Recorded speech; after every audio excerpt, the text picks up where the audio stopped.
তাহলে আবার আরেকখান গুনাহ করিলে দ্বিতীয় কালো দাগ লাগে।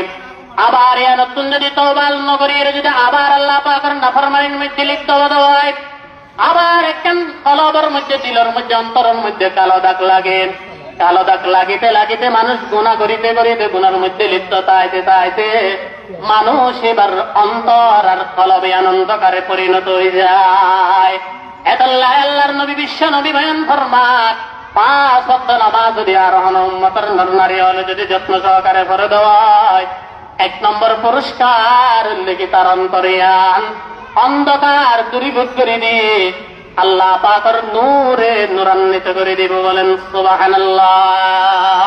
जुल्मत दिल तोड़ करते हैं नमाज, नूरे ईमान दिल में पढ़ते हैं नमाज।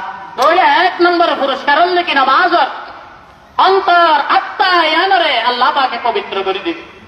এটাই তো আরব এখন শুনি দিয়ে বাংলা শিল্পী হলো সঙ্গীতের মাধ্যমে হয়ে হতে নামাজ ইয়ানলে কি কালকে আমাদের ময়দানত মহা বিপদের সময়ের মধ্যে তো আল্লাহ বন্ধু বনিব দে বন্ধু বন্ধু এই পৃথিবীর জমিনের মধ্যে আরা দুনিয়া তাকি রে বন্ধুত্ব করি না করি, বন্ধুই তো বিপদের মধ্যে হাজত আইলেই তো বন্ধু কেন হন।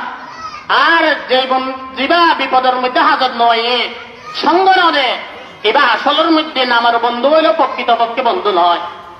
তেমনি ভাবে 5 ওয়াক্ত নামাজ আনলে কি আয়ানার ইমানদার হলোর বন্ধু কাল কিয়ামতের ময়দানত মহা